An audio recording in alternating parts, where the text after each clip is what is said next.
সারাদিন রোজা রেখে ইফতারের পর চা বানাতে আলসেমি হয়? আপনি কি জানেন না, আইফুড চ্যানেলের কাছে সব রান্নার সমস্যার সমাধান হয়। দুধ চা এখন থেকে তৈরি হবে মাত্র 1 মিনিটে। এই চায়ের প্রিমিক্স একবার বানিয়ে রাখলে অফিসে, ট্রাভেলে বা কাজের ফাঁকে ফাঁকে দুধ চা হবে যখন তখন। আসসালামু আলাইকুম everyone, I am chef Ishika. Welcome back to আইফুড channel. দুধ চায়ের প্রিমিক্স বানানোর জন্য আমি প্রথমে একটি ব্লেন্ডার জারে দিয়ে দিচ্ছি 1/2 কাপ চা পাতা। আপনারা যেই চা পাতা দিয়েই রেগুলার বাসায় চা তৈরি করেন, এখানে সেটাই ব্যবহার করতে পারবেন। এবার দিয়ে দিচ্ছি ছোট 1 টুকরো দারুচিনি আর 2টি সবুজ এলাচ। এই মশলা দুটি একদমই অপশনাল, আপনারা ইচ্ছে করলে স্কিপ করতে পারেন। চায়ে একটা সুন্দর ঘ্রাণ আনার জন্য আমি এই মশলা দুটি ব্যবহার করেছি। এবার এই চা পাতাগুলোকে খুব ভালোভাবে ব্লেন্ড করে একদম ফাইন পাউডার তৈরি করে নেব।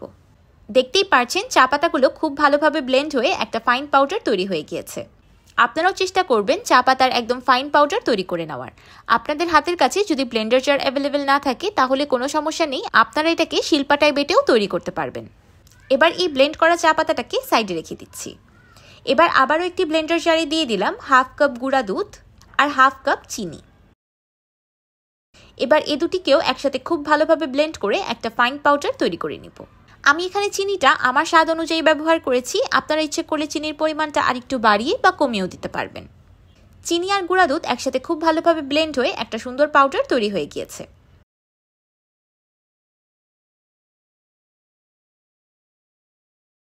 এবার আগে থেকে ব্লেন্ড করে রাখা চা পাতাটাকে একটি চালনির সাহায্যে চেলে নিব।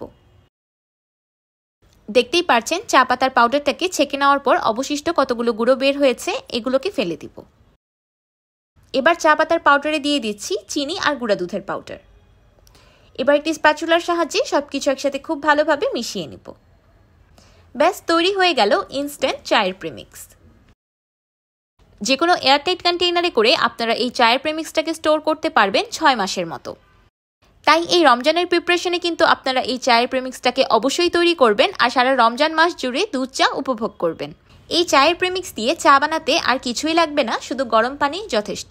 কি বিশ্বাস হচ্ছে না? আমি এখনই আপনাদেরকে 1 কাপ চা তৈরি করে দেখাচ্ছি। দোকানে যে টি ব্যাগসগুলো পাওয়া যায় সেগুলো থেকে তো এই চায়ের প্রিমিক্সের স্বাদ 10 গুণ ভালো। 1 কাপ চায়ের জন্য আমি দিয়ে দিচ্ছি 3 চা চামচ চায়ের প্রিমিক্স। এবার দিয়ে দিচ্ছি পরিমাণ মতো ফুটন্ত গরম পানি। একটি চামচের সাহায্যে সবকিছু একসাথে মিশিয়ে নিলেই তৈরি হয়ে গেল ইনস্ট্যান্ট দুধ চা।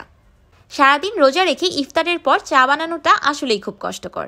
এখন থেকে আপনারা এই চায়ের প্রিমিক্স তৈরি করে ইফতারের পর খুব সহজেই দুধ চা বানিয়ে খেতে পারবেন। এমনকি আপনারা ট্রাভেলেও ছোট ছোট পাউচে করে এই চায়ের প্রিমিক্সগুলো ক্যারি করতে পারবেন আর যখন তখন দুধ চা বানিয়ে খেতে পারবেন। খাওয়ার সময় একদমই মনে হবে না যে আপনি প্রিমিক্স দিয়ে তৈরি চা খাচ্ছেন। দেখতেই পারছেন চায়ের কালারটা কতটা বেশি সুন্দর এসেছে, দেখে বোঝার কোনোই উপায় নেই যে এটা প্রিমিক্স দিয়ে তৈরি চা।